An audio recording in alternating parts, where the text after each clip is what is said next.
Deus Pai, esta oração é um agradecimento e uma rogativa. Agradecemos por Jesus, Mestre, amigo e irmão, que nos aproximou de vós, nos ensinou valores de amor, paciência, tolerância e fé, confiança no amanhã melhor. A vós, Senhor, nossa alma se inclina em agradecimento, hoje e sempre. Boa noite a todos. Espero que todos se encontrem bem e com saúde e que em breve possamos estar reunidos novamente na casa de Francisco. Bem, o nosso tema na noite de hoje trata-se da formação dos seres vivos, das perguntas 43 até a 45. A primeira pergunta que nos é feita aqui no Livro dos Espíritos a esse respeito, ele pergunta o seguinte: quando a Terra começou a ser povoada? Então, antes que a gente responda, vamos primeiro algumas considerações. Nós sabemos que cada mundo, antes que ele exista, materialmente falando, há todo um planejamento na dimensão espiritual. E nessa dimensão espiritual existe algo chamado plasma, ou como nós também conhecemos, fluido cósmico universal, que é como se fosse uma espécie assim de matéria-prima, onde os espíritos que trabalham em comunhão com Deus, na criação e na formação dos mundos, dali eles aurem essa energia, esse hálito divino para a criação de múltiplos mundos, múltiplas galáxias de variadas expressões, onde vários seres irão vir habitar. E de acordo com o planejamento divino, isso tudo vai sendo formado. E a gente hoje já observa, até mesmo dentro do campo da ciência, os cientistas já conseguem detectar, através desses telescópios assim muito avançados, essa formação desses planetas, desses mundos.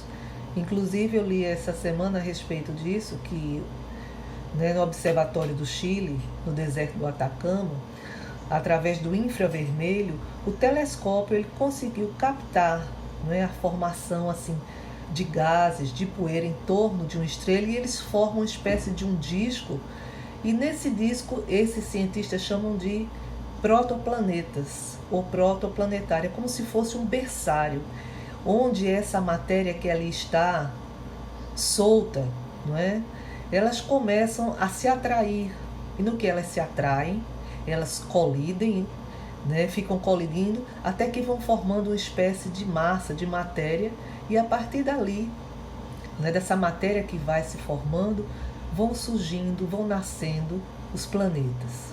Vejam que coisa maravilhosa, quer dizer, a ciência hoje observa algo que acontece na dimensão espiritual, que mesmo que a ciência não admita isso, mas essas inteligências superiores que trabalham em comunhão com o Divino Criador estão ali justamente trabalhando nesse planejamento para que esses mundos de variadas expressões, como o próprio Jesus dizia, há muitas moradas na casa do meu Pai. E esses espíritos co-criadores são os responsáveis pela criação e formação dos nossos mundos. Em relação ao planeta Terra, nós sabemos que Jesus é o nosso governador, que ele é o responsável pela criação do nosso planeta, do nosso sistema solar. E os espíritos que com ele trabalham, que são os seus prepostos, começaram na dimensão espiritual, antes mesmo que a Terra viesse a existir materialmente, a fazer todo um trabalho, todo um planejamento para que a Terra viesse a existir e para que nós que hoje habitamos esse belo planeta pudéssemos vir a surgir como existência aqui na Terra.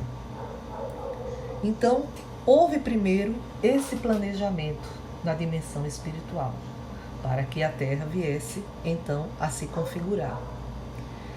E o filósofo grego, Platão, falava também a respeito disso. Ele dizia que tudo começa no plano das ideias. Quer dizer, que antes que alguma coisa, que alguma atividade ou algo seja feito aqui na Terra, antes existe primeiro na dimensão espiritual, no campo das ideias.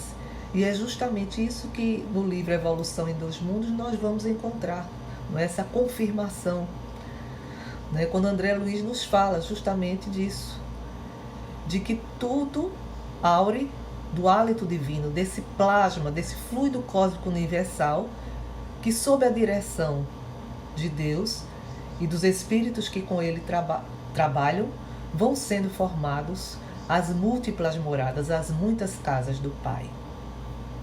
Então vamos ver o que nos diz aqui. No início, tudo era o caos. Os elementos estavam desordenados. Pouco a pouco, cada coisa tomou seu lugar. Então apareceram os seres vivos apropriados ao estado do globo. E é interessante notar que ele faz uma observação aqui, de que surgiram os seres vivos apropriados ao globo, quer dizer, cada morada, de acordo com a sua finalidade evolutiva, vão surgir ali os seres adequados para a atmosfera daquele planeta, não é, daquela morada.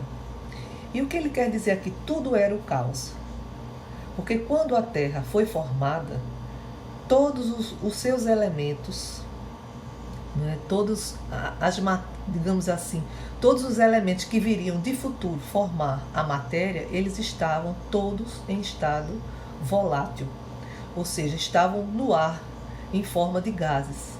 Estava tudo separado, tudo desagregado. Até que mais adiante, né, quando as temperaturas que eram altíssimas aqui no planeta, elas foram diminuindo, não é?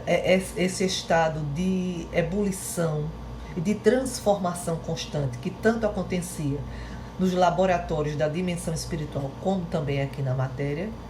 Então foi se encontrando as condições, né, para que o planeta fosse, de certa forma, se acalmando e criando as condições para que viessem a surgir os primeiros seres vivos. Nós podemos fazer uma comparação como se a Terra fosse um grande ventre materno, né? E nós sabemos que para que a fecundação se dê, tem que haver as condições, né, para que aquilo aconteça, e a partir dali vá se formando, né, o embrião, depois o feto e depois a criança. Então a mesma coisa na Terra. Então as águas dos mares foram ficando mais mornas, foi se formando no fundo dos oceanos uma espécie de geleia, uma matéria viscosa que começava a querer agregar justamente esses elementos que antes estavam suspensos no ar, volatizados, para que fosse surgindo as condições de temperaturas, ora mais quentes, ora mais frias, né, com mais movimento ou com maior repouso, para que as mônadas celestes, o que são essas mônadas celestes? São justamente o princípio da vida. Essas mônadas continham nelas todo o princípio, digamos assim, era a centelha divina que iria justamente proporcionar o surgimento da vida aqui na Terra. Então nós observamos que vão se agregando cristais, formando os minerais, e mais adiante nós vamos ver o surgimento dos seres unicelulares, não é? Que eles chamavam de protoplasma, que era justamente uma célula sem forma, que havia apenas ali, que ali dentro daquela célula estavam todas as substâncias que iriam dar origem a outros seres unicelulares, e a partir dali começava o transcurso, o primeiro elo nesse transcurso, até que chegasse, não é, a formar o ser humano. E justamente esses espíritos responsáveis pela criação, não apenas da Terra, sob a supervisão de Jesus, mas da criação dos seres vivos. Então, no transcurso do tempo, à medida que o tempo avança, eles vão trabalhando, né, esses seres vivos que vão surgindo, até que cada vez mais eles se tornem mais complexos, né, vão adquirindo automatismos, vão adquirindo outras formas, né, outra complexidade.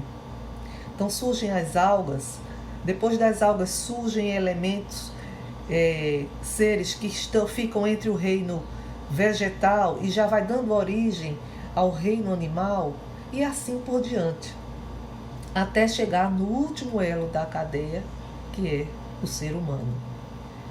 E como isso pode ocorrer?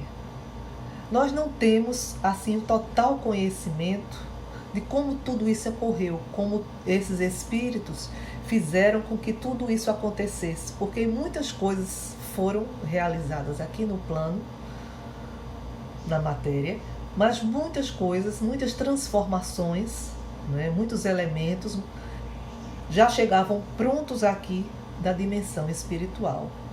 Então, do ponto de vista da ciência, às vezes pode até achar que há algumas lacunas, né, que faltam elos para que a gente compreenda todo esse processo de formação dos seres vivos.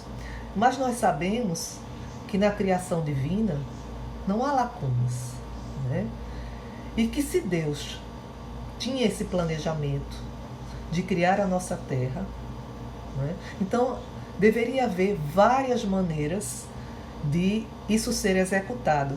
E nós sabemos também, nós lemos na Gênese, que provavelmente, né, a vida surgiu não apenas num único local do planeta, mas que surgiu ao mesmo tempo em vários locais do planeta. Porque se fosse apenas num único local, se algo acontecesse, ela não poderia continuar a existir. Então há esse surgimento, e a Gênese nos fala justamente disso. No livro de Allan Kardec, de que a vida surgiu ao mesmo tempo em vários pontos do planeta. E assim, sob a supervisão, né, desses espíritos, ela foi cada vez mais seguindo o seu curso dentro da evolução. Inclusive, o médico e fisiologista Charles Richer, ele nos dá uma ideia bastante clara dessa situação, né, de que, por mais que hajam as teorias da evolução da espécie, mas há coisas que realmente fogem à ciência. E ele nos diz o seguinte: as teorias da seleção são insuficientes. E nós acrescentamos: se há unidade de plano, há diversidade de meios de execução. Deus é o grande artista que dos contrastes faz resultar a harmonia. Parece que há no universo duas imensas correntes de vida. Uma sobe do abismo pela animalidade e outra desce das alturas divinas. Vão ambas ao encontro uma da outra, para se unirem e se confundirem, e mutuamente se atraírem. Não é esse o significado que tem a escada no sonho de Jacó?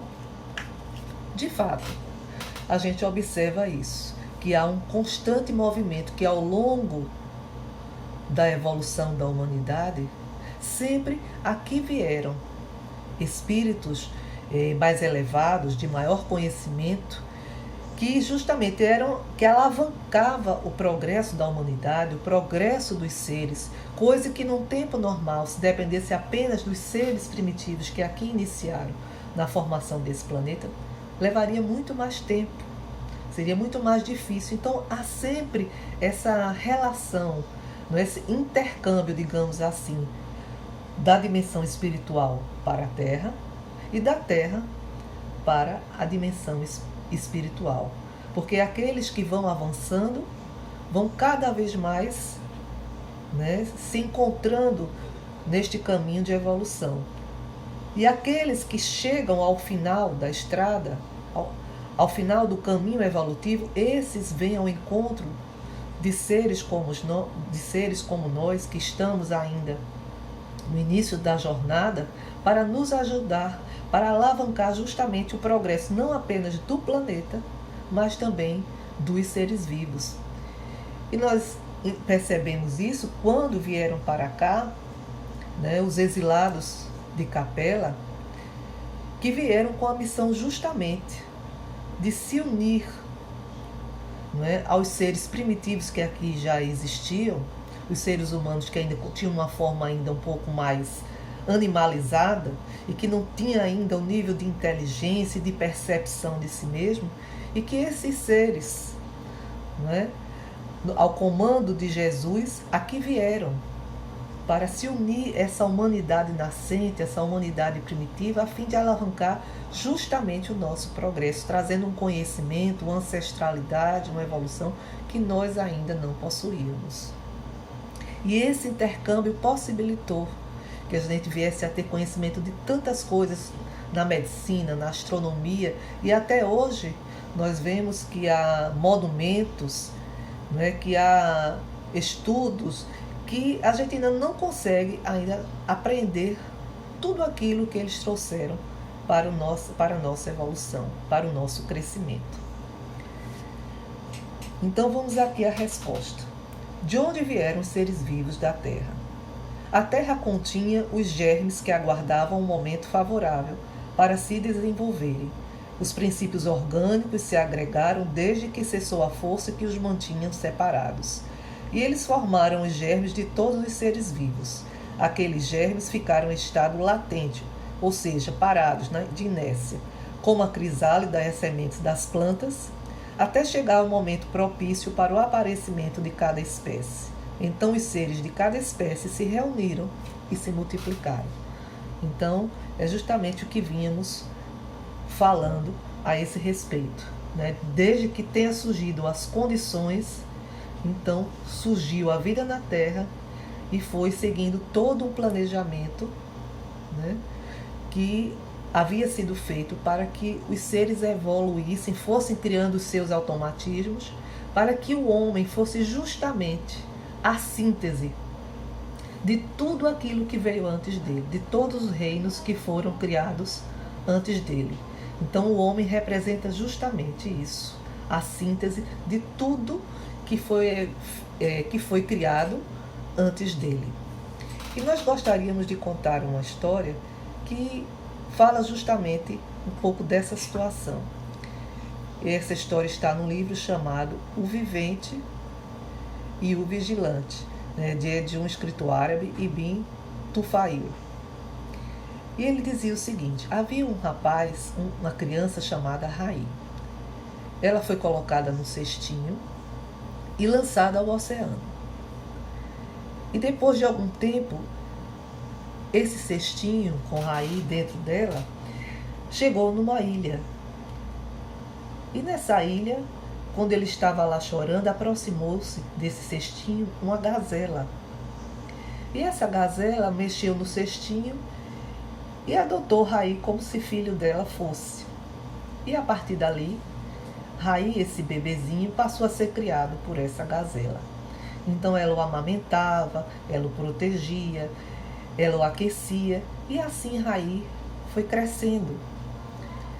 E ficavam sempre juntos, né? Ela o alimentava, até que quando ele finalmente completou 7 anos, um dia, quando eles estavam dormindo, e que ele acorda no outro dia, ele sente que ela está fria, gelada, coisa que não era o normal, porque sempre quando eles acordavam, ela estava ali, ela o aquecia, ela mexia com o focinho nele, né? E saíam os dois juntos procurando algum alimento.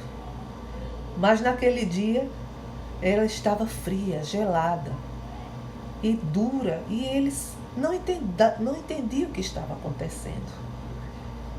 E ele ficou ali por algumas horas ao lado dela, porque ele nunca tinha se deparado com o fenômeno da morte.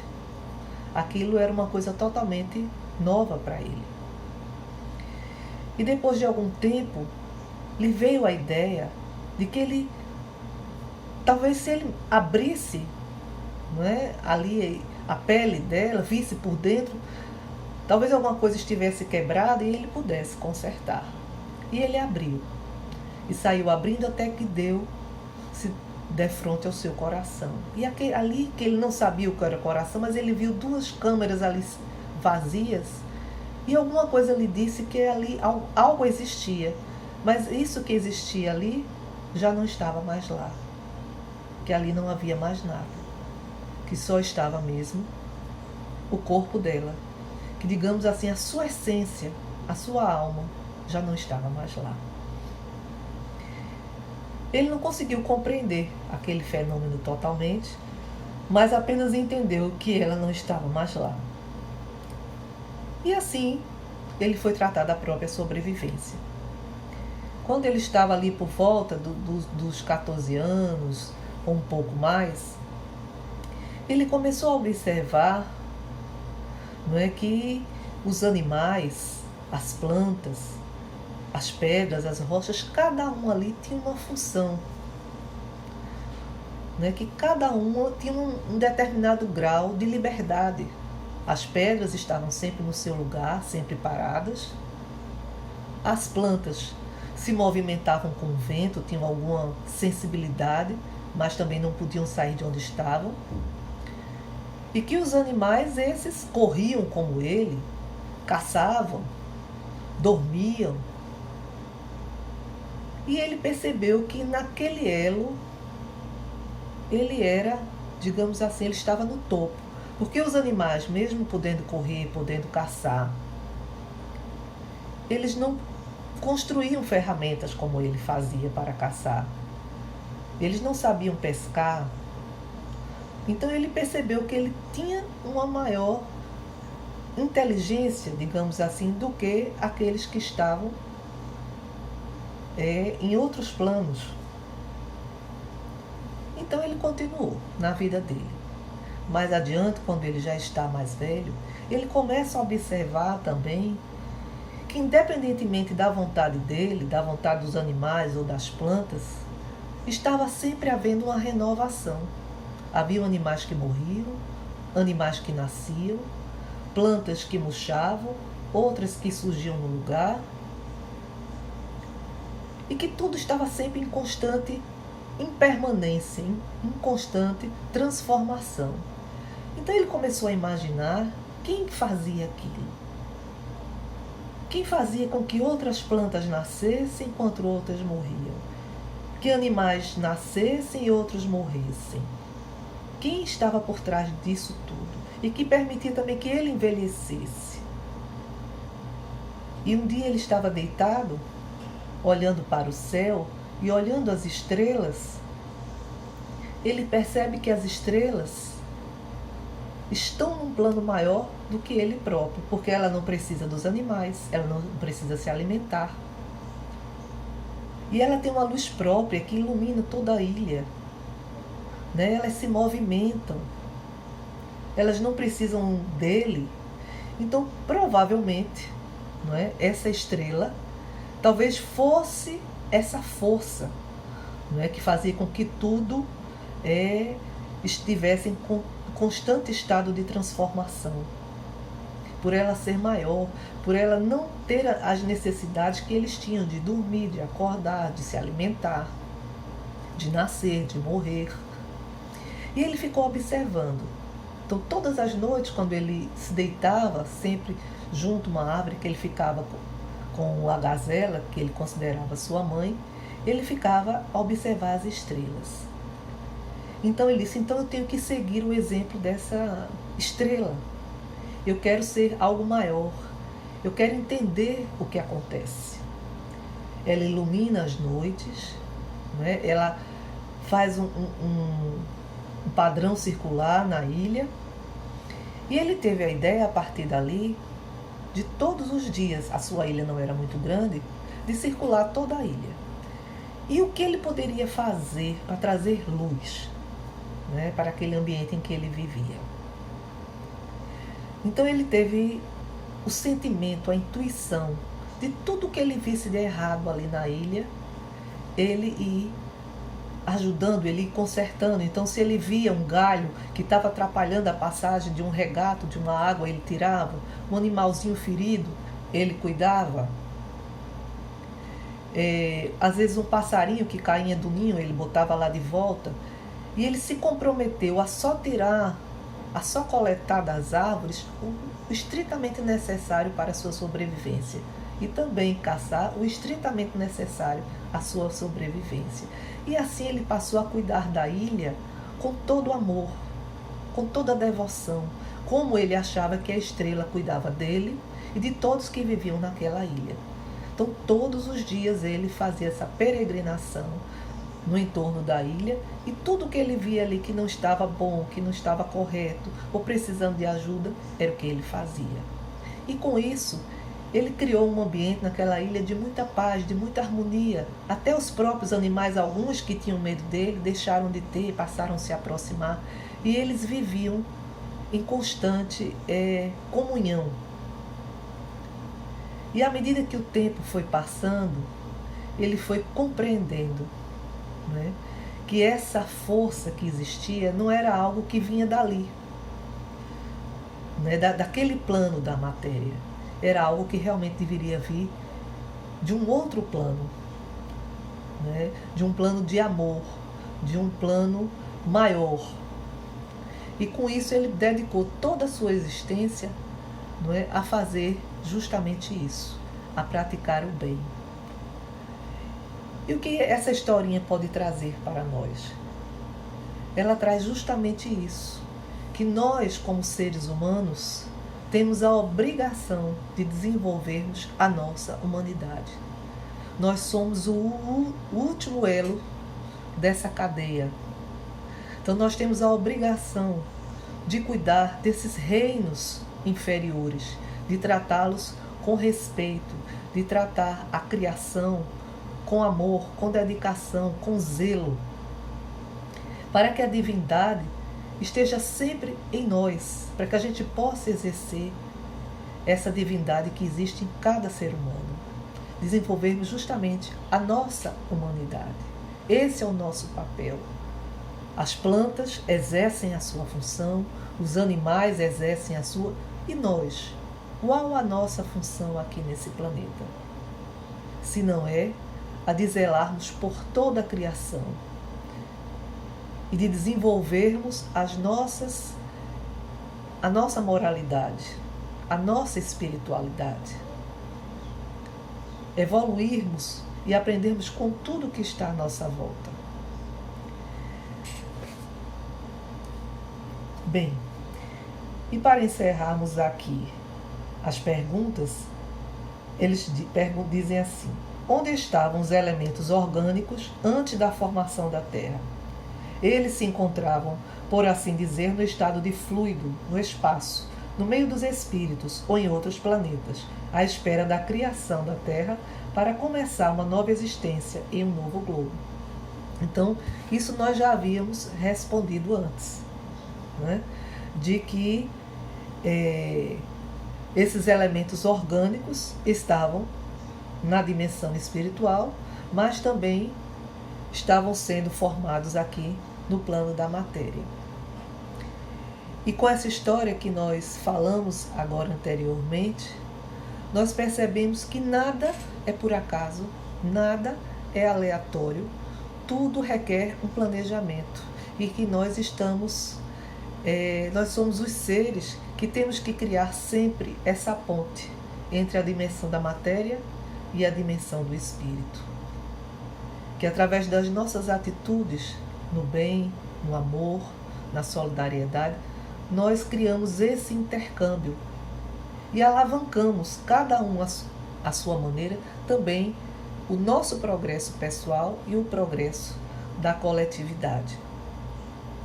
Então é importante que a gente direcione as nossas atitudes, os nossos pensamentos para um caminho diferenciado. Nós percebemos que o quanto tivemos que percorrer para chegarmos até aqui. O longo caminho que foi. para que do homem primata surgisse o homem que tinha percepção de si mesmo, desse homem que tinha percepção de si mesmo, passasse também a ter percepção da divindade, a entender o mundo à sua volta. E hoje que nós temos uma maior compreensão deste mundo à nossa volta, cabe-nos agora acabar, não é, com a separatividade, com o egoísmo, como se o ser humano, cada um fosse de uma espécie diferente, como se o meu semelhante não fosse igual a mim. Que o que acontece com ele não me atinge, não repercute em mim. E como o que eu faço também não tem repercussão nele. Quer dizer, isso é uma ideia falsa. Porque tudo o que fazemos repercute ou positivamente ou negativamente uns nos outros. Então nós precisamos ter essa consciência de que precisamos caminhar, todos nós, de mãos unidas, né? Sermos fraternos. E já que estamos como último elo da criação dos seres vivos, nós temos a obrigação não apenas de zelarmos uns pelos outros, mas por todos esses seres que fazem parte do nosso planeta e da criação de Deus. E Kardec, inclusive, nos diz uma coisa muito interessante, quando ele diz assim: há nas sementes um princípio latente de vitalidade que apenas espera uma circunstância favorável para se desenvolver. A formação dos seres vivos, partindo do caos pela força da própria natureza, diminui em alguma coisa a grandeza de Deus? Longe disso. Responde melhor a ideia que fazemos do seu poder, se exercendo sobre mundos infinitos, pela ação das leis eternas. Esta teoria não resolve, é verdade, a questão da origem dos elementos vitais, mas Deus tem seus mistérios e colocou limites às nossas investigações. E justamente, então, nós temos a ideia, né? E a espiritualidade já trouxe para nós muitos esclarecimentos, assim também como a ciência, da formação dos seres vivos. Mas ainda há determinadas coisas que nós não temos ainda a capacidade de compreender, de entender, mas que já temos a intuição. E na própria Bíblia, no Evangelho, fala justamente disso. Que Deus, existe o tempo de Deus para tudo.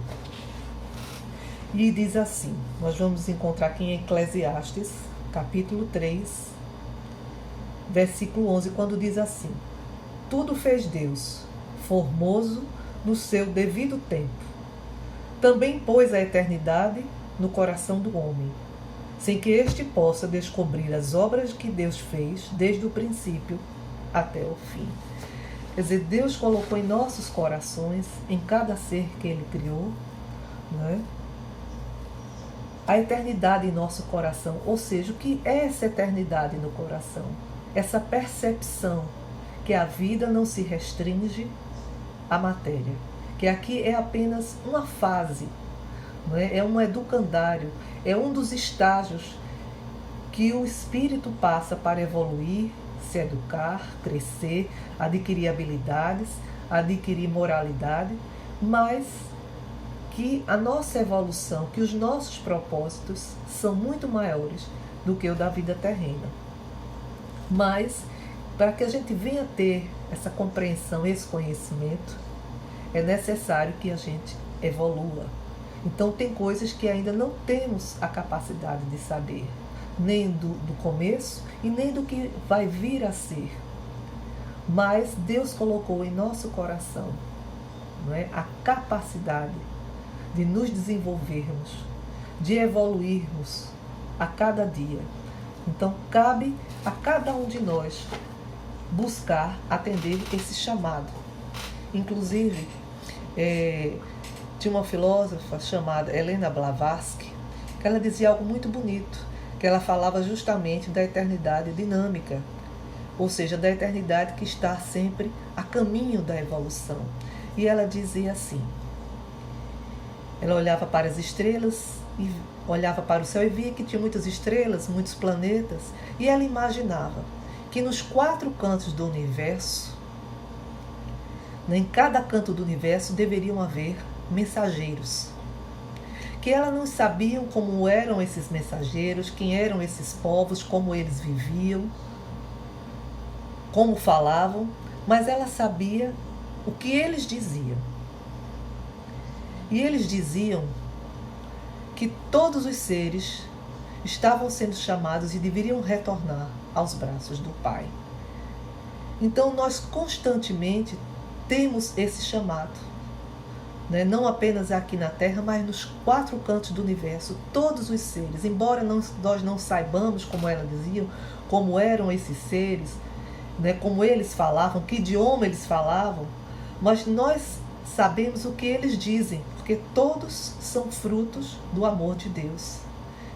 Então esses mensageiros, nos 4 cantos do universo, chamam a todos nós, a todos os seres criados pelo amor de Deus, ao retorno aos braços do Pai. E ao longo da nossa existência aqui na Terra, nós sabemos que diversos espíritos aqui vieram trazer esse chamado, exortar a humanidade a retornar ao caminho, a atender os decretos do céu.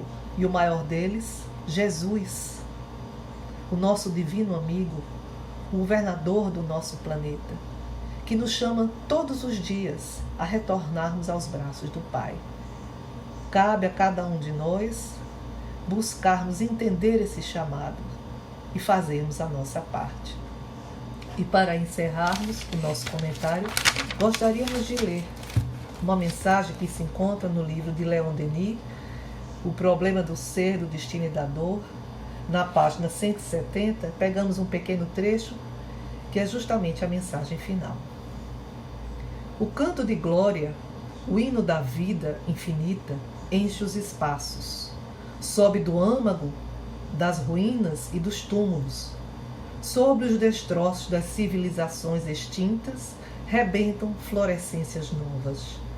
Efetua-se a união entre as duas humanidades, a visível e invisível, entre aqueles que povoam a terra e o que percorrem os espaços. As suas vozes chamam, respondem umas às outras, e esses rumores, esses murmúrios, vagos e confusos, para muitos, tornam-se para nós a mensagem, a palavra vibrante que diz: o homem não pode desenvolver-se senão através da vida coletiva, com o recurso de um em proveito de todos. E quanto mais ascende moralmente e espiritualmente, mais se sente viver e sofrer em todos e por todos, na comunhão do amor universal. Leon Denis. Muita paz para todos, que todos possam ficar bem e que em breve estejamos juntos na casa de Francisco. Que assim seja, graças a Deus.